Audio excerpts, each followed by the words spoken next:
Welcome back. Today we're going to conclude our series on queer history by talking about Charity Bryant and Sylvia Drake.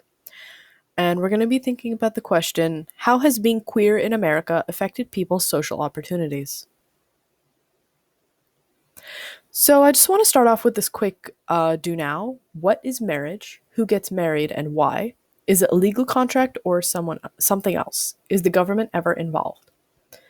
So just take a second to pause the video and think about that.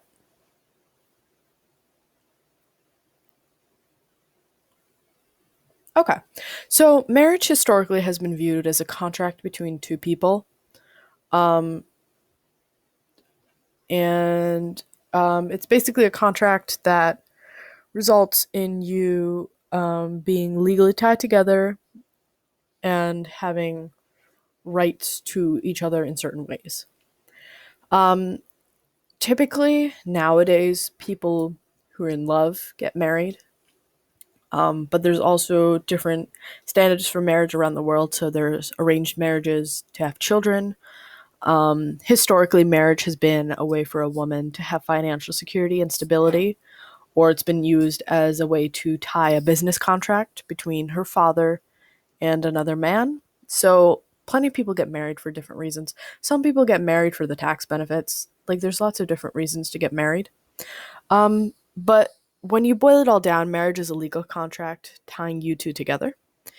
And the government typically nowadays is involved because you have to register a marriage contract in order to be legally married.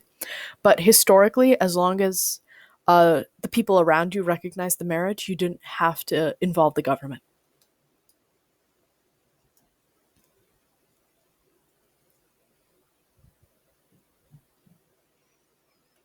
Okay, so let's just talk about marriage norms in the 19th century really quickly. 19th century being 1800s. I know I always get that mixed up. Marriage united a man and a woman and combined their souls and united them into one. Men were the heads of their households, and women had little to no rights within a marriage. The husband controlled everything from their body to their property to their children. Everything a woman owned or earned belonged to him, including their children, and divorce was uncommon because there had to be a substantial reason for divorce that a woman had to prove, and it was often demeaning. And on the left here, you can see a woman, a 19th century woman, getting ready for her wedding in her wedding dress. So let's talk about Charity Bryant.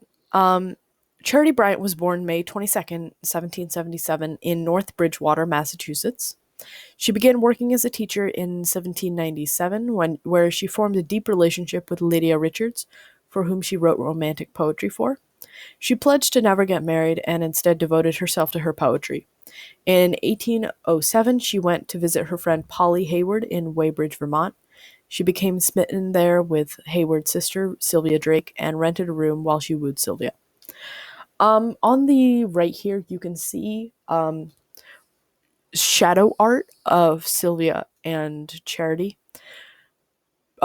Which one's Sylvia and which one's Charity has been lost to history, which I think is poetic because they spent their whole life together. Like, they spent their whole lives together. So I think that's very poetic that you can't separate them even in death. But that's just me. Sylvia Drake. This is on the left is an image of a seamstress, which Sylvia Drake was. She was born October 31st, 1784, in Easton, Massachusetts. Her family became bankrupt after the Revolutionary War and separated to look for work. Sylvia's brother Asaph established a home in Weybridge, Vermont, and Sylvia and her mother settled there in 1799. As a teenager, she caught the interest of many young men, but she expressed interest in none of them. And in February 1807, Sylvia met Charity Bryant, and in July, she moved into Charity's home. In January 1809, the two moved into their own home from which they ran their tailor shop.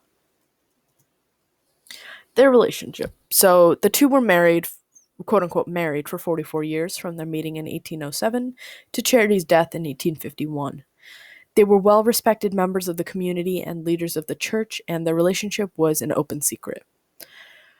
Throughout their lives, they struggled to reconcile their loving relationship with the sin described in the Bible.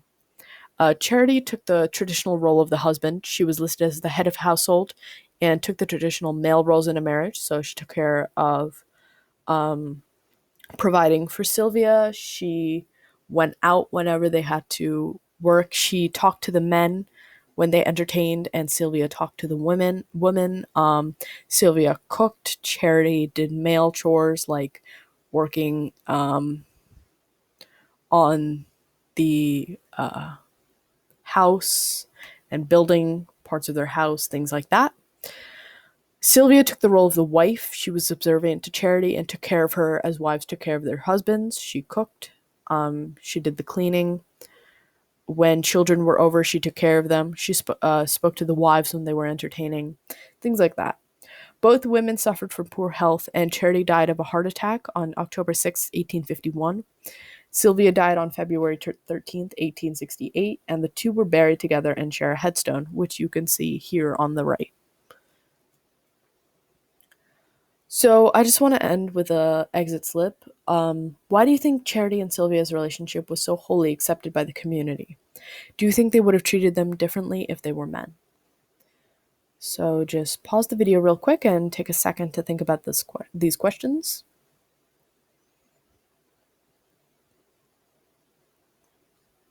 Okay, so I think Charity and Sylvia's relationship was wholly accepted by the community for two reasons.